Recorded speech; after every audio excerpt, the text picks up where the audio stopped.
You are live.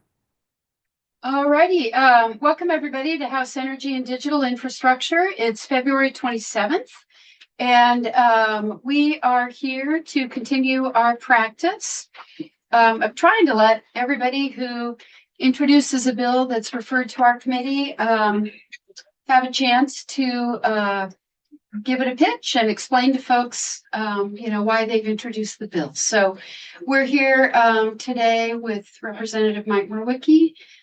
Mike, we'll just introduce ourselves and then turn it over to you for the record. Sure. So I'm Representative Kathleen James from Bennington 4 District. Scott Campbell from St. Johnsbury, Calgary, Essex. Richard Bailey, Memorial 2. Chris Morrow, Windsor, Bennington. Michael Southworth, Caledonia 2. Christopher Howland, Rutland 4. Graham Putner, Chittenden 13, Burlington. Well, thank you. And I'm Mike Murwick. Oh, Laura. Laura That's Sibilia, Wyndham 2. Hey, Mike. Great. And we have our final committee member, Dara Torrey, Washington 2. Super. And joining us in the room. I'm Sarah Pelliher. I'm Representative Nugent Center. Super. All right, Mike, for the record. Good morning. I'm Mike Murwick. For the record, I'm a state representative for the Wyndham 4 district of Putney and Dummerston.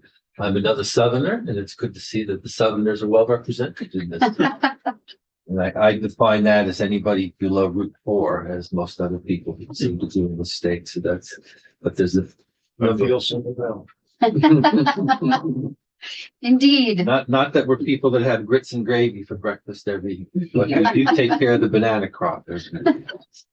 And I appreciate your time here and I appreciate your work. It's looking at H216 first, and I'm going to share a little bit of the history behind this. And it connects to Efficiency Vermont and how we've been funding Efficiency Vermont for probably 20 years now. There's a charge that goes on everybody's electric bill that when I talk to people, most people don't even know about it because it's so small, but it does a lot of good work. Efficiency Vermont has been saving Vermonters money for quite a long time. And we're talking about affordability in this building. If we're not including thermal energy, electric and all that, then we're losing a lot of the opportunities. So we've been getting a lot of money through the to the RGGI program, the Regional Greenhouse Gas Initiative. And I think that's what was behind some of the thinking behind the Affordable Heat Act. Let's generate some revenue so we can continue the process of saving Vermonters money and cleaning up our air at the same time. There's been a lot of back and forth about how much the Affordable Heat Act would cost. I've heard anything from 25 cents a gallon to $1 to $4. And we have the ability to regulate that. And that's what this, basically what this would do. We put a price cap of 10 cents a gallon on revenue we could generate and then put it back and invest in Vermonters. And I can just share my own story of my experience with the realization that clean heat is cheaper heat. For about 30 years, I heated primarily with wood. And at some point in time, I started to realize that the 5 cords a year that I put up was something my back was not going to be as happy with as I got older. And 4 years ago, we put in a heat pump. And we still burned about a cord a year, but initially at the cost, especially these days, I think if you can get, you were buying a cord of wood, if you can get a cord for $300 a cord, you're doing pretty good. So that would be about $1,500 per heating season. Last year, we spent $900 on electricity to heat our house. Pretty good savings. 2 years ago, I bought an electric car. the year before I bought it, I tracked my mileage when I come here. I spent $320 on gas with my internal combustion engine vehicle. That was in April, about the same mileage. Last April, I spent $90 for electricity. The other piece of this is the vehicle I bought was a Chevy Bolt, $30,000, got $10,000 on rebate. Otherwise, the average cost of a vehicle right now is $47,000. Where are you going to get a new car for $20,000? I don't know that those incentives are going to be there with the administration we have in Washington right now. But I think when you look at what I'm not spending on oil and whatnot and gas, pretty good deal. In this regard, with heating, I think there's lots of opportunity. And I have a neighbor, went through a similar situation, old house. Well, old as me, mid-century as they call it. Mid-century modern. Yeah. Mid-century modern. We're all right. They had an old boiler. The boiler went. They got a price for $22,000 to have a new boiler put in. They looked into heat pumps. They got an estimate for $25,000, but then there were $10,000 of rebates for that. So they put this in. They're spending about 40% less now to heat their home with four heat pumps. The reality is, clean heat is cheaper.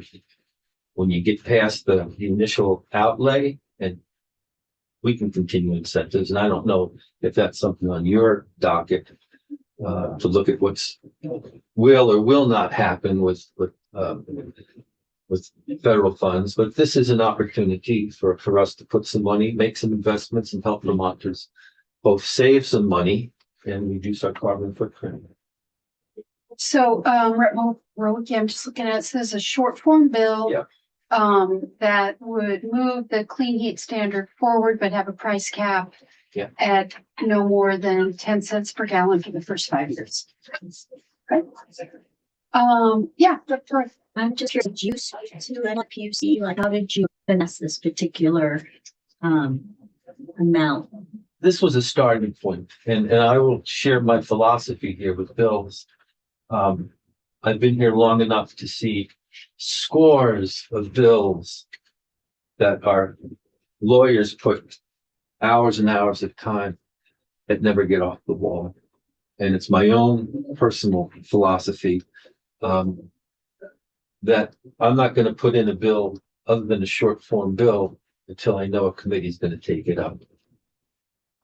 And that's where this came from. If you want to take it up, I'm sure our staff lawyers, but I didn't want to impose upon their time with having them flesh this out, and then if it never gets off the wall, I'm not sure that that's a good use of their time. Yeah. So you mentioned Efficiency Vermont and the fee that's on the electric bills. Do you look at this, whatever your rate fee structure per unit of fuel, adding into the same fund? Using No, that I think what we're looking at would be thermal energies, and they're starting to expand, but for the most part, they're about energy, electric efficiency. and so electric isn't thermal? Well, it is now, but I'm talking about the scope of what Efficiency Vermont had been doing has been limited. I think they're starting to expand, and I don't know enough to say, but be a good thing to ascertain. Well, the initial premise of Efficiency Vermont was a consolidation of several utility groups that were all doing similar, reduce the consumption of electricity or the efficient consumption of electricity in necessary causes, such as And I only shared that because that's an example of something that's been very successful. the contention here when you mentioned Efficiency Vermont and the the fees associated with people using electricity. There's some people who generate their own electricity, split their own wood. Now you're talking about adding a charge to people who use fossil fuels or fuels to heat their homes and double dip. Gotta have anybody who's using heat exchangers has to move the air around the home. And if you have the old home, you may have to add additional air moving facilities. I mean, total electric bill's a total electric bill. Pardon? Yeah, I haven't. You have I don't know. I don't How know many heads do many you have? people who have the wall units that need to add anything extra to move air.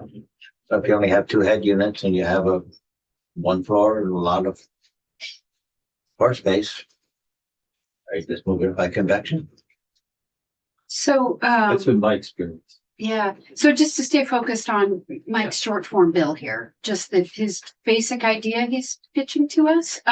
Representative Southworth and then Kleppner, and then why don't we move to the floor? It's a 2-part question. Uh-huh. First, you state that, the price cap, will not raise the cost of heating fuel more than 10 cents a gallon.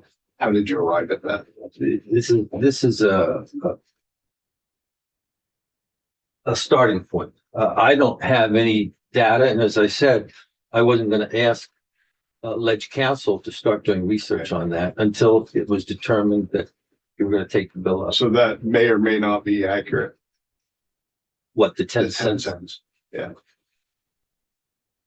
Well, I'm not sure. Can you repeat your question then and let me understand? So your better? price cap, Yeah, says that it's going to ensure it will not raise delivered cost of heating fuels more than 10 cents a gallon. and we can do that. And the idea is to get some money that we can start investing. Second part is Yeah. what happens after that first 5 years. Well, then we'll take a look at it. I think like with any program, I hope that as somebody who's written a lot of grants, one of the things that we're asked continuously is, are you making the changes that you purport to, and how do you know that? And I would hope that we can look at the incomes, outcomes and indicators and say this is worthwhile and investment. It's saving people money. It's cleaning up our air. And 5 years would probably be a good enough time for us to get that research and take a look at it. Thank you. Representative Kleppner and then Torrey. Yeah, a couple of quick points, just on the subject of moving warm air around in an old farmhouse, Yeah. which my brother and I own in southern Vermont. Part of the house, we did have to add ductwork. You are another southern. I am maybe an honorary southern Yeah. of some sort. So part of the house, we did have to add ductwork to make Yeah. it work. Part of it, mini splits on the wall were fine. Part of it, Yeah. it needed ductwork. Just for the record, one more tiny little data point. Yeah. Tiny little expensive data point. And the other thing is, 10 cents a gallon is, I think, what the PUC estimated year 1 cost would be for the clean heat standard as currently written. 8. Eight, Uh-huh. 8 cents. eight, For the record. 8 cents a gallon. Thank you. Rising, I think, to 58 cents in Year 10. year 10. But I wonder, I've inferred some concern from Representative Southworth that after 5 years, it could go way up. And I wonder if defining it as a percentage rather than a dollar amount would address that problem. If it can never be more than 1% or whatever, Yeah, that sounds like or something 3% that would or, be worth looking into. yeah. And to your first point, I think it would be helpful to state right now, not every house is suitable for heat pumps, for cold weather heat pumps. And I have another neighbor who actually investigated that. And it's a house that started as an old hunting camp and then had various pieces cobbed onto it over the years. And when they brought a consultant in, they said, it's just not going to work here. So I think for a lot of houses it would work, but I'm not suggesting this is a panacea that would work for every house out there. All right, yep, and then we'll move on. Okay. I just wanted to express my appreciation to you for this bill because I feel like this was the piece that totally got lost. Yeah. And I was with Rep. Sedalia on the Environment and Energy Committee that worked hard on the bill. And it was big and it was complicated. And the market idea was new to a lot of people. But I think what really got lost and what you hit on is that this was a program that had the ability to be tailored to the amount of affordability needs that we define. And I think that got completely lost for a lot of people. And the concept of program achievable was lost. And I just think that this thinking is really important. And I'm grateful to putting it on the wall. Great, all righty, Mike, 224. Another short form bill. Yeah.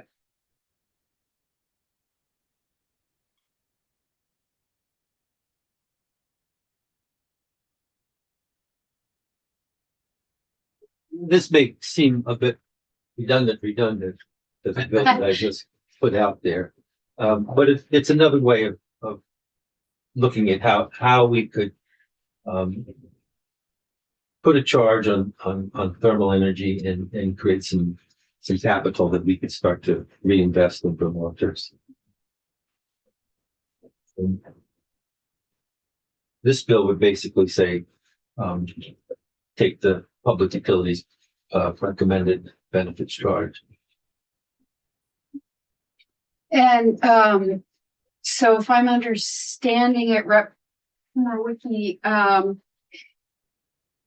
in the PUC's report, what I remember Chair McNamara saying at the end of our testimony was that this would be a more straightforward way.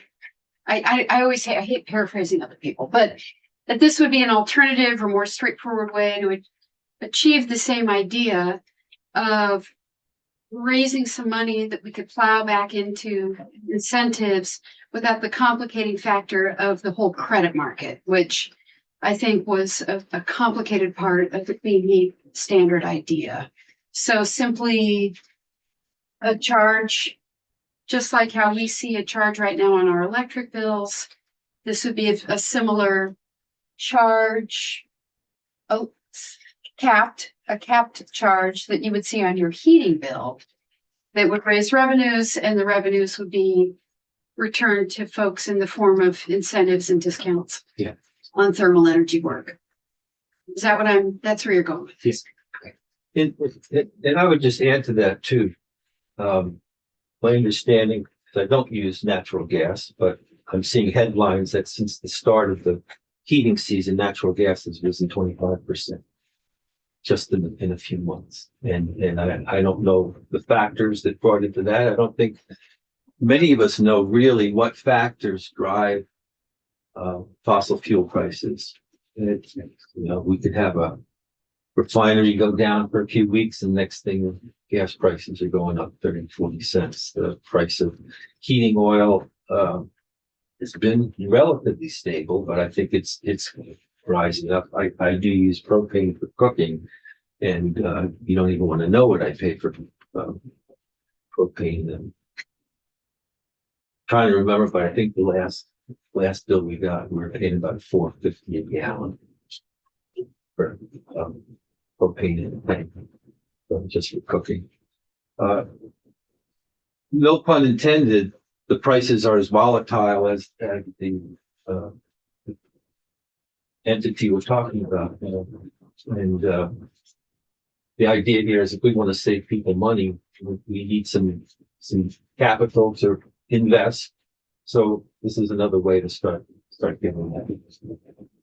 Okay.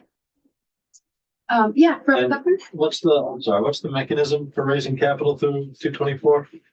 This is The PUC's recommended. right. The Solution. I don't remember the mechanism. okay. Like, So- is this Charge on your heating Yeah. bill. is it charge on your heat bill? Thank you. we already have a tag that pays for weatherization on heating fuel, so it would just be in addition to that. Same mechanism. Got it, thank you. I could ask Matt Coda tomorrow with basketball, but he won't. I don't think he's ever here in the State House. Yeah.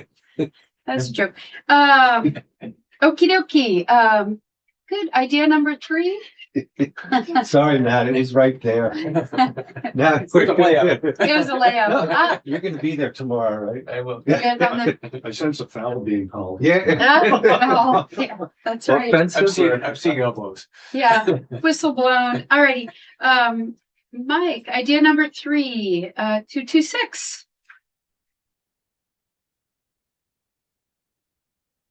Yeah, I think there's some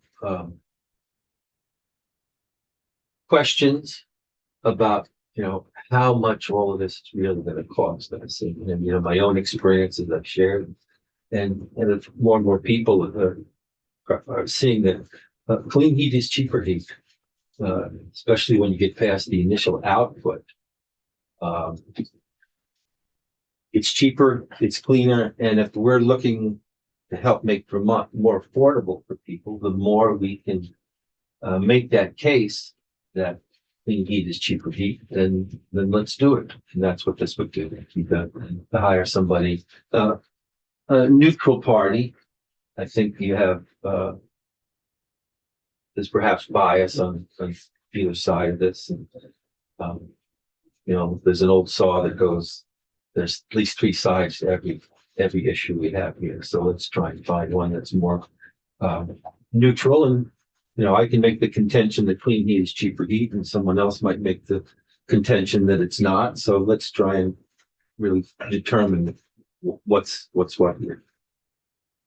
Okay. If our goal is to save Vermonters money. And I think that's what I'm trying to do. I want to help make Vermont more affordable. And I think this is one way we can. Yeah. Yeah, just backing up one, is this charge gonna go on the electric bills too?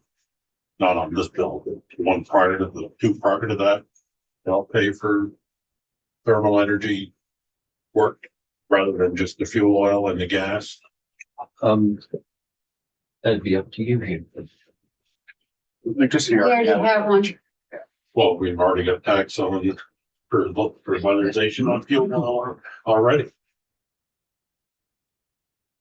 So maybe we should put in a rate for people who use electricity and to recover thermal energy from the outside. Entropy or entropy, I don't know what the term is, but so what you're using, whether you're using propane to cook your food, you're going to pay the same energy charge on that as the person who uses electricity to cook your food. I really have a problem with this keep on add on to where does the state raise capital?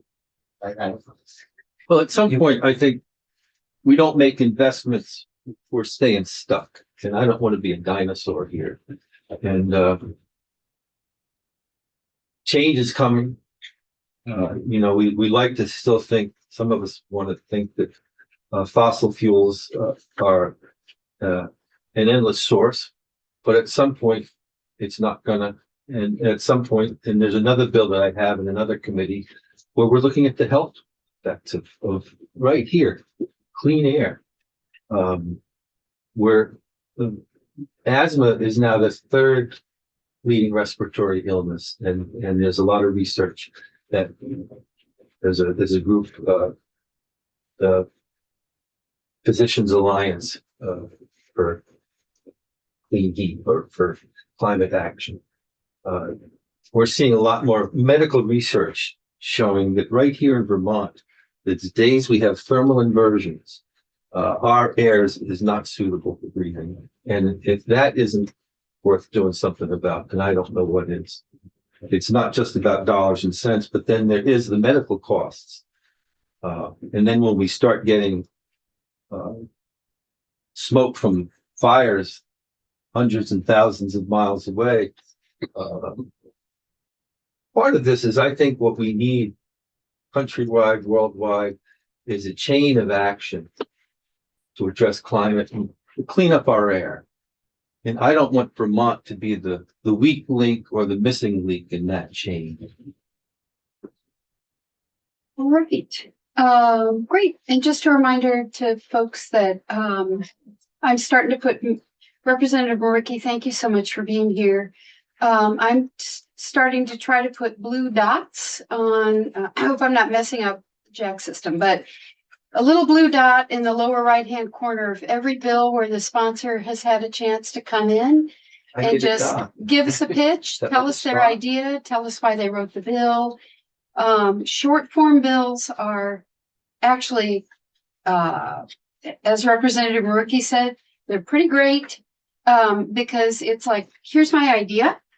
And then that doesn't require, a lot of our attorneys' time. So a lot of times the answers to questions about what about this or what about that, or did you think through this, are sort of like, well, that would be up to you guys if you take it off the wall. And we're giving everybody a chance to come in and pitch. Doesn't mean that we've decided to take that bill off the wall or that it's advancing. Just everybody gets a chance to come in and let us hear their ideas. So Representative Ricky, thank you so much. Yeah, Rep. Kleppner? Actually, not ask. Just want to point out that, the way we feel about a lot of these bills depends on what side of the equation we look at. Because these bills raise costs for Vermonters and they lower costs for Vermonters. And, if you're looking at all the Vermonters who will benefit from getting weatherization and heat pumps and having lower operating costs, you feel one way about it. If you look at the fact that the Vermonters who are a different set of people who will have a higher heating oil bill, you feel a different way about it. And I think that's the conflict that we have to figure out how to resolve. And, how do we make this work for everyone? And I'm pretty enthusiastic about heat pumps and about electric cars and all of those things. But it is also very true that we have neighbors who will be heating with heating oil probably for 15 or 20 more years. And we have to make it work for those people as well. Point's really well taken. Now, I lived in a trailer for the first 7 years, and we used kerosene because you can't use a heating oil or else it'll gel up on you. And that's how long it took us to build our house. It was supposed to be a 2-year project. It turned into 7 years.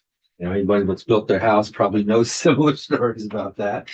And our plan all along was to use wood as our main heat source, and that worked for decades. My back is feeling a lot better right now. And I actually like working with wood pile. But putting up a cord of wood is a lot different than putting up 5 cords of wood. But your point's well taken. This doesn't work for everyone. It doesn't work for everyone for a number of ways, but there's other ways we can help Vermonters save money on the heating costs.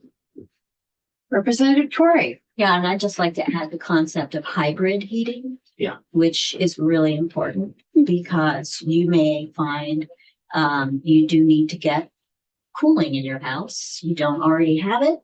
And it's much better to get a heat pump I tell you, for cooling that you can then optimize and use in the winter when you want. You have your backup fossil. And there's been a lot of studies where people are looking across the country at the cost when you do that. And they have factors for greenhouse gas emission goals and things like that across the country. And it's really interesting data if anybody's wanting to see it in terms of it's another whole way to approach this story. It's not all or nothing. And there's cost savings to be had in approaching a hybrid. Yeah, that's another good point. And if you look, there's data now about the number of 90-degree days we have in Vermont now. And I have to say the air conditioning that comes along with this is the best. It's the quietest. You don't even know it's on. And that's another benefit that I didn't even mention. All right. Thanks, committee. Just looking ahead, Thank you, everyone. Yeah, Thank you. Representative Marwicki, thank you so much for being here. Jack, we can stay out on live just for a minute. Thanks a lot, Mike. All right. So I'm not sure if our agenda has been updated yet. The Agency of Education is not able to join us at 1 o'clock. So we are actually not back here until 2. And then we have another round of bill introductions. We're getting Jim Masland in. He's got 3 bills on our court board. If folks are around, we could try to get in a few more bill sponsors on short notice at 1. I guess I would just say watch your phones, maybe, if we can get some folks in, or Representative Howard. No, well, I'll just come by at 1. I don't know. Okay. I mean, if we can get more of these done, as you can see, they keep accumulating. We've got another slew of bills that Jack hasn't even had a chance to print out yet. So if I can get some more people in at 1, but today turned into bill introduction day because I want to try to keep pace, and we've got crossover coming up. And also, like I said, I wanted to move our agenda in case we really needed to still keep working on our bills. So we've got Maslin coming in this afternoon. I'll try and see if we can get some folks short notice in at 1. Representative North is coming in tomorrow to pitch H-159. And then tomorrow will be devoted to seeing if we can get some bills ready to fly. Okay? All right, Jack, we can go off live.